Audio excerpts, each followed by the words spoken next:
Pas de vote sanction dans le Loir-et-Cher. Maurice Leroy peut garder la tête haute. Sur les 15 cantons renouvelables dans le département, 2 sont déjà acquis à l'UPLC. Dès le premier tour, Bernard Bonhomme a été élu à Savigny-sur-Bray et Bernard Dutré à Ouzouer-le-Marché.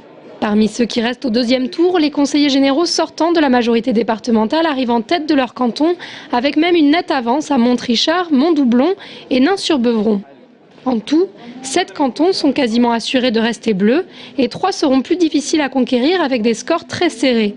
Romorantin-Sud, Vendôme et Montoire, ce dernier pouvant basculer à droite si Philippe Mercier, soutenu par l'UPLC, bénéficie au deuxième tour du report des voix de Jean-Yves Narquin.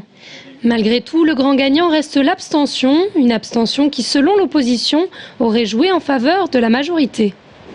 La participation a été décevante et très visiblement, cette insuffisante participation nous a desservis, notamment dans les cantons ruraux où la prime au sortant a joué pleinement au profit des candidats UMP et Nouveau Centre.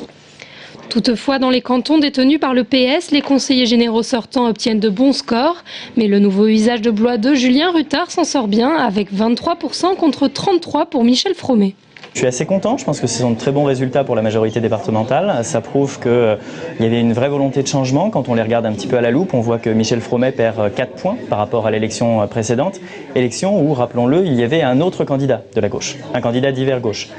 Actuellement, là, sur ce canton-là, il n'y en a pas eu et il perd quand même 4 points. Ça veut dire que les gens en ont ras-le-bol de ce laxisme ambiant, de cette politique fantôme et qu'ils veulent maintenant du changement. L'Union pour le Loir-et-Cher a donc toutes ses chances de rester majorité départementale. Reste à savoir si ce sera avec 8 ou 11 cantons.